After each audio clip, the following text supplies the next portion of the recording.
Alright, welcome back. Today we are going to be looking at the behavior of polynomials as x approaches positive and negative infinity.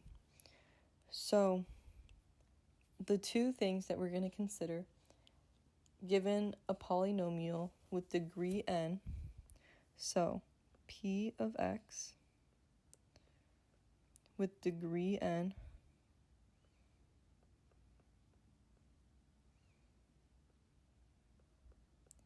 so that's n to the nth power,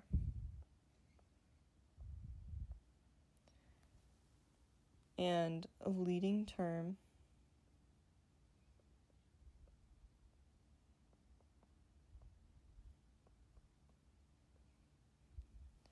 of an.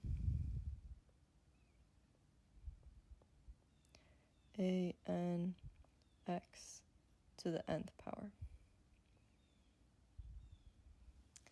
So if n is, so actually we're gonna set up a chart.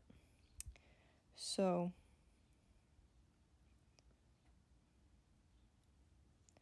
if n is even and if n is odd, and we're also going to look at if an is positive or an is negative. So at the top of the chart, n is even and n is odd. And then on the side of the chart, an is positive or an is negative. And now we're going to fill in the chart. So as x approaches negative infinity, p of x, which is that polynomial function, approaches positive infinity. And then as x approaches positive infinity, p of x approaches positive infinity. So for both of these, the function will rise to the left and to the right, positive infinity and positive infinity, even if x is negative. So a common example is a parabola. So as x approaches positive infinity, the parabola rises, and as x approaches negative infinity, the parabola still rises. Okay, let's move on. So we'll move on to if n is odd and an is positive. So as x approaches negative infinity, p of x approaches negative infinity. If x approaches positive infinity, p of x also approaches positive infinity. All right, let's move on.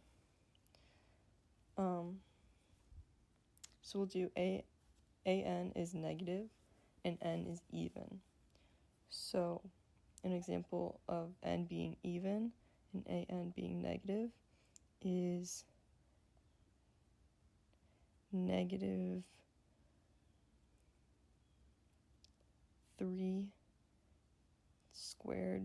3x squared. Oops, not 3 squared, 3x squared. F of 3x squared. And that would be an example that would fall into this category. But anyways, let's look at the function behavior. So as x approaches negative infinity, p of x approaches negative infinity. As x approaches positive infinity, p of x approaches negative infinity. And last one, if x approaches negative infinity, p of x approaches positive infinity. and as x approaches positive infinity, p of x approaches negative infinity. All right, this is a very helpful chart when you're looking at different polynomials. It could be a 4th degree polynomial, 5th degree polynomial, positive or negative, and you'll be able to figure out the behavior of it to make graphing the polynomial easier. All right, thanks for watching. Be sure to check for the next video.